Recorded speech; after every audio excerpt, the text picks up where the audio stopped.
This is a chapter from the book My Dear Ak'i, Please Don't Be Upset, authored by Faisu Mukunana, English translation published in 2021.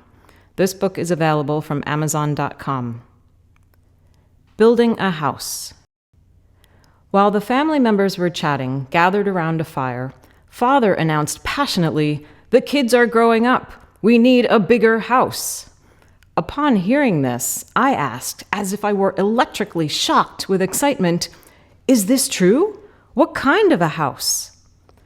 That was during summer break when I was in the 2nd grade. In those days, in order to save on the use of kerosene, which we purchased from afar and carried home with great effort, we lit our lamps only when we kids were doing homework or when guests were visiting. After sunset, all of the familial activities were carried out around a large fire. Dried bamboo stems and wood were free and abundant on our own land. Father would weave bamboo and rattan baskets and use hemp fibers to make ropes or tote bags. We kids would assist Mother in shelling peas and polishing rice with a traditional stone mortar and pestle. Anything and everything was done by the fire, be it chatting, listening to stories from the adults, discussing unusual or trivial events that had happened to the villagers, or receiving reprimands. These were very intimate times, a chance for the family members of all generations to share their joys and sadness. It was only when it was time to go to bed that we lit the kerosene lamps, which shed a dim light showing the way to the bedroom. Once in the bed, we extinguished the light. Why was I so excited when I heard Father's announcement? To be true, it was because of my childhood memory of houses. When I was a kid, my family's house was a few kilometers away from the village. The houses in the village were different from ours.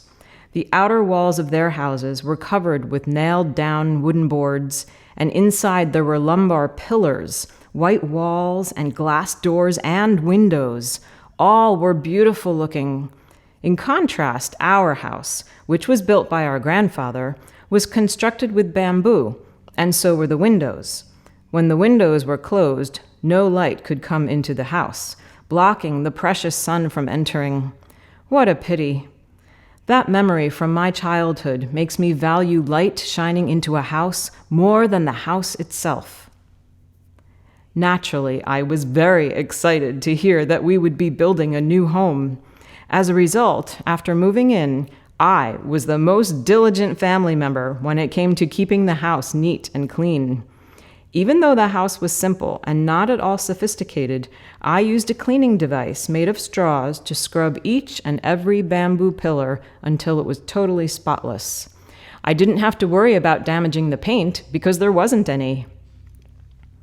Once we had decided to build a new house, Father, during his spare time, began clearing a piece of land and searching for rock to use for the foundation. In between farming activities, he would use a chisel to cut stone. In the tool basket that he shouldered were a new chisel and mallet, which he had recently made himself. Because tools constructed of iron would become dull after long use, Father would forge new ones by hand. He would often ask me to operate a bellows to keep charcoal flames red hot in the furnace. Father, of course, produced the charcoal himself. You would hear the sound, hulu, hulu, as the wind was being pulled into the bellows. When the piece of iron was as red as the flaming charcoal, Father would hold a pair of iron pliers with his left hand and place the iron on an anvil. With his right hand, he would hold a palm hammer to strike the iron a few times, then bring the iron back to the stove to heat up again. This process went on continuously until he was happy with the forging. One might ask, why let a young girl take up a task like mine when she had strong and able brothers? Well, that was how my father was. He believed that in our impoverished state, everyone should chip in to help with the household work, be they male, female, grown-ups, or youngsters. The stronger ones would tackle the heavier work, the others the lighter chores. While my brothers would help Father with heavier work, operating the bellows was not a job so physically demanding that I, a little girl, couldn't handle it.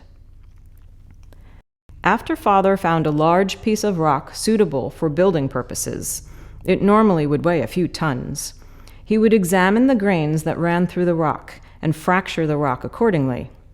For roughly every 8 tsun, equivalent to about 25 centimeters, along the grain, Father would chisel a hole about 1 tsun in diameter. The depth of a hole would depend on the size of the rock to be chipped off. For example, in the case of a piece weighing more than 6 or 7 tons, a depth of more than 10 tsun would be needed. Chiseling holes into a big rock was an extremely time-consuming task, and one that required much patience. A single strike into a rock usually yielded only a small amount of fine stone debris. While carving the holes, one also needed to remove that debris from time to time. Once all the holes were made, an iron stick was placed in each. A heavy mallet weighing about 5 kilograms was used to strike each stick in sequence, a process that was repeated until a piece of the rock began to break off. First, there'd be a cracking sound, "Pow!" that revealed the initial separation of a narrow section of rock from the hole. Then one used a long iron bar like a crowbar, with the flat side inserted into the crack to gradually pry open the crack. While doing this, one inserted pebbles into the crack to fill up the gap. The gap would grow wider and wider until the piece of rock was completely separated from the rest. This method was used to break a large chunk of rock into smaller chunks of a suitable size and shape. The surfaces of the chunks were smoothed out to make them look aesthetically pleasing. The finished rocks were then transported to the construction site for use in the building of the foundation. Rattan was usually used by Father to fashion the handle of a mallet because rattan had greater elasticity than wood, which made the striking movement easier and more effective. In this regard, the mallet was similar to the poles used in pole vaulting. Today, these are made of plastic fibers, which provide better elasticity, enabling vaulters to jump higher than they ever did when using poles made out of wood. My father truly was an expert in chipping stones and puzzling the pieces together. Whenever anyone in the village wanted to build a house, they would come to him for the stone foundation work. Father was an artist, too. When Taiwan was under Japan's occupation, the beautifully carved words on the monument of the village's elementary school, as well as the identifying plaque at the local police station, were created by him. Later, when these buildings were rebuilt, the carved signs were lost, apparently buried thoughtlessly with other debris. It was a big pity that I wasn't there at the time to save them. Based on the planned size and layout of the rooms, the ground was dug and the stone foundation was laid down accordingly. After that, carpenters took over. To save money, building materials such as stones, bamboo, and lumber were collected from one's own land, which required considerable time and labor. Carpenters, however, were hired because their work required real professional skills. Amazingly, a carpenter's blueprints were stored in his head. No plans were needed, and neither were nails. When the pieces of bamboo or wooden lumber were connected together, they always fit perfectly without even a tiny problem. The common tools carpenters used were a chalk box, steel square, metric ruler, and a pencil that was usually kept behind the carpenter's ear. There was a chisel for woodwork, several saws, including a large saw that cut lumber into square pieces or sliced it into boards, and hand saws for precision cuts. Since all the dimensions for doors, windows, pillars, and roof beams were in the carpenter's heads, all they needed were the materials. The carpenter who helped us was a neighbor who lived 3 to 4 kilometers away from our house. His daughter was my classmate. He sometimes brought her with him when he worked on our new house so that the two of us could play together. According to the government's regulations, pine trees grown on the reservation, land set aside for the Aboriginal peoples, could not be harvested without a permit issued by the Ministry of Forestry. The procedure to apply for a permit was very cumbersome, the applicant had to go through the local police station, village bureau, county bureau, and finally, the Ministry of Forestry itself. Father was very reluctant to deal with the government agencies, and he didn't want to apply for a permit whose process was so time-consuming. Therefore, he harvested trees grown on our own land. The trees on our own land, however, were not as valuable as the pine and hinoki cypress that grew on the reservation land. Before the carpenter completed his carpentry work, he would inform family members of the date that he intended to install the roof beams. Putting them up was a solemn event. All of the close relatives and neighbors, actually the so-called neighbors lived kilometers away, were invited. During the installation, everything was taken very seriously, lest any mishaps occur. In observance of an old superstition, kids were kept quiet to prevent something evil from being accidentally spoken. Although the adults remained nervous until the roof beams were smoothly in place, the kids were already anxiously awaiting the next event for reasons that will soon become obvious. Mother would fill a round bamboo basket, or gamboa, with moji balls, a small round-shaped sweet rice cake, and various kinds of homemade goodies, and hand the basket to the carpenter. From his perch on the roof's ridge beam, he would say blessings for the family, then grab a bunch of goodies from the basket and throw them onto the ground. The kids would scurry about and scream excitedly while picking up the candies and moji balls. Having grabbed all they could, each would count the number of items he or she had picked, and a winner would be declared. Adults would join the activity too. They would eat the moji balls after the dirt was dusted off. In order to celebrate the successful beam installation, and also to show appreciation to the carpenter, Father would ask Mother to prepare wine and foods, and all of us would celebrate the occasion together. Because roofing was such a big endeavor, word would go out to all the villagers in order to enlist their help. It would take several dozen villagers to roof a house in one day. Normally, villagers would gladly volunteer. In the event someone could not, he would notify the owner of the house and ask to be excused. How available a person was when labor was needed would serve informally as a record of how helpful a person was in general. If a person was helpful most of the time, most villagers would be quick to help him when he was in need. Other than government offices, which had tile roofs, villagers' houses were roofed with materials that were available locally. Mostly we used makino bamboo for roofing because its fibers are dense, tough, and durable. When villagers showed up on roofing day, the physically stronger ones would go straight to the forest to cut down bamboo. It was a demanding job because the land was so steep.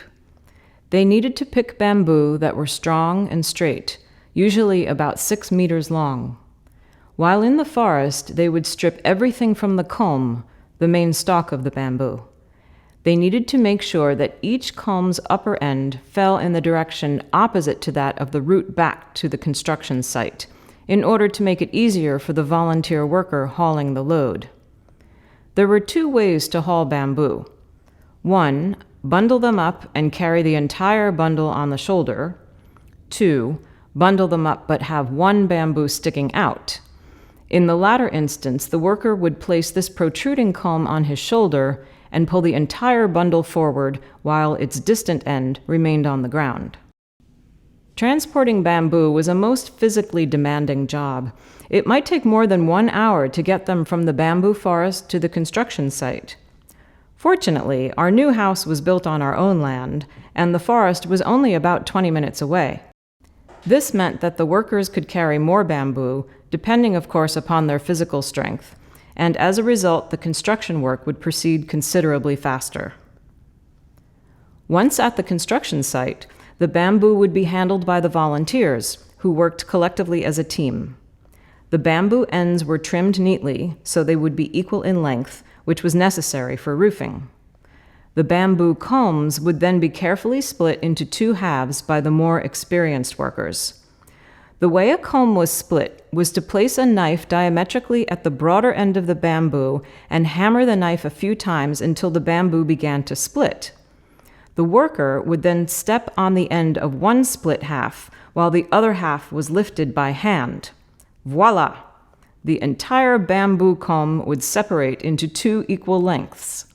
An experienced strong worker could split open a 6-meter-long comb into two perfect halves in a single breath. Alas, if he failed, that piece of bamboo wouldn't be usable, and the effort of carrying it to the construction site would unfortunately be wasted. After splitting the comb, a worker would use a semicircular, curved-shaped rasper, a kind of coarse file, to knock off the diaphragms at the nodes inside the bamboo comb. Then a notch of about 10 centimeters would be cut across at the center of the split and heated up. This was done to make the bamboo in that section more flexible and thus easier to bend. While the notch area was still hot, the worker would hand the bamboo up to his co-workers on the roof. They would place the notch area above the ridge beam, then bend the two ends down so that one end formed the front eaves of the house and the other the back eaves. These bamboo halves would be tightly aligned next to each other. A bamboo half was then placed with the hollow comb facing down on top of two adjacent face-up combs so that they were intertwined. This process was repeated until the first layer was completed. The second layer was built in similar fashion. Finally, sweet bamboo, with diameters as large as 30 centimeters, was used for the roof ridge. It was also split into halves, with the node diaphragms knocked off and placed face down on the roof edge. Each half was fastened tightly with iron wires or hemp rope to prevent rainwater from passing through the roof ridge and leaking into the house. And with that, the roofing job was completed. I should add that a roof had other uses too. Normally, the angle from the roof's ridge to the eaves was about 30 degrees. When needed, roof space could be used as a sun-baking place to dry such things as millet and tasty young bamboo shoots. On roofing day, the host would treat the hungry and tired volunteer helpers well by serving them a sumptuous lunch and dinner. According to Tsou custom, a bounteous amount of pork, chicken, fish, and vegetables was provided. Workers often would use the leaves of banana plants to wrap up some of the food to take with them when the job was done. They were concerned that since their stomachs were not accustomed to such lavish meals, they wouldn't eat as much as they'd like at the roof raising and would be hungry for more later on when they got back home. In the past, to prepare for the special feasts that were part of a major event such as a roofing, villagers would raise several pigs for the occasion and save the money they would have spent had they purchased the pork. Because houses were scattered in the remote mountains, and it could take 2 days to reach a slaughterhouse, villagers were allowed to slaughter the pigs themselves, and without paying taxes, as long as they informed the local police station in advance. The kind-hearted villagers would give the police some pork in return, as a show of appreciation. The dinner was especially sumptuous, and they all celebrated with joy for having completed a major construction event. In addition to the pork, millet wine would be served for the drinkers. Today, soft drinks, along with goodies like candy, are made available for people who don't drink alcohol. With the roofing out of the way, it was time to construct the walls. Makino bamboo were split into long bands or strips, which were used to pass through the horizontal slots that the carpenter had carved out earlier in the wooden studs, or interior upright support beams. Thinner bamboo strips were used to weave the walls vertically between the studs. People normally did this type of work themselves, so it could take a substantial amount of time. Once the weaving was completed, it was necessary to paste a mix of soil and water on the walls. Because the soil on our land wasn't sticky enough, we'd have to travel quite a distance to find suitable yellow soil and carry it home. A tough chore indeed. An alternative solution was to use the fibers from chopped dried hemp and mix them with soil to strengthen its cohesiveness. This way, after the soil paste had dried on the wall, it wouldn't peel off easily. Next, we'd apply white chalk to the wall. Actually, it wasn't too difficult a job, but while I am writing the word "but," my heart suddenly sinks. My nose and throat stuff up, and my eyes tear, because the very idea of this endeavor makes me appreciate the ability of human beings to realize their potential by overcoming incredible hardship. How would I be able to adequately describe the heartfelt intentions and sacrifices made by my parents in providing their children a more comfortable living environment? Simply obtaining white chalk, for example, was an extremely difficult task. Because of our financial hardship, we needed to evaluate what was the least costly way to obtain the white chalk. If shipped by cargo train, it still would require of us a 3-hour round trip to carry it to our construction site from the nearest train station. And the purchasing and shipping wouldn't be cheap. As there was no highway, we would have to carry it all on our backs. One afternoon, Father, our uncle, my elder brother, several villagers, and Mother left for Gongtian, the closest town that had chalk available. It was still several dozen kilometers away. I didn't know where they all stayed overnight. I remained at home to take care of my first-grade brother and 2 younger sisters. The younger one was only a little over a year old. It wasn't until early evening the following day did I see them coming home, exhausted. At least I had the dinner ready for them, as requested by Mother beforehand. The walls weren't done yet. The final task involved some kind of secretion from tree bark, which would be mixed with white chalk to increase its stickiness. We'd season the mixture for a period of time, stirring it occasionally while waiting for the soil on the walls to dry. Only then could we apply white chalk on top of the soil layer.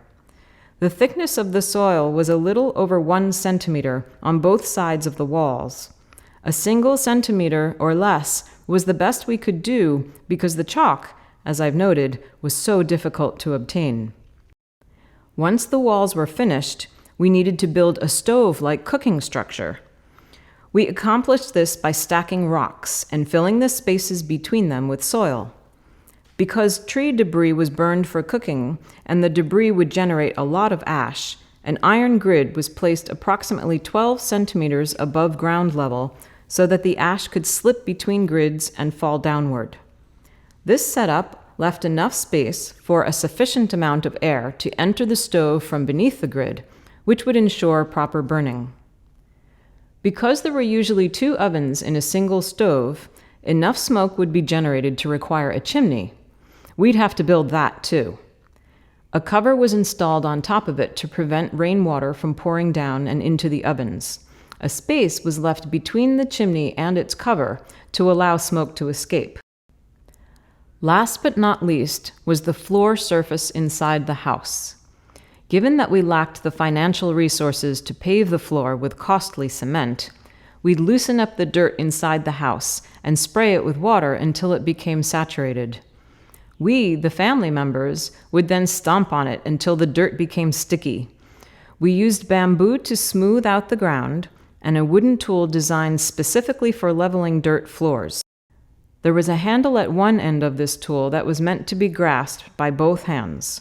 At the other end was a wide, thin, and flat board. The worker would forcefully strike the board against the floor to flatten and compact the dirt.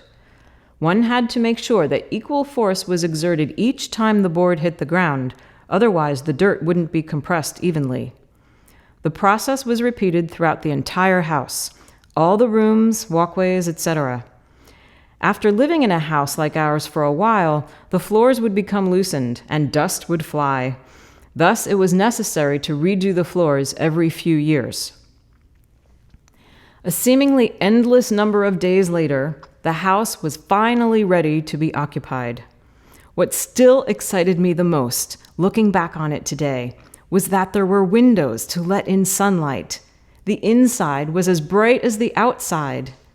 In the Tsou manner, a new house normally required a kind of trial run.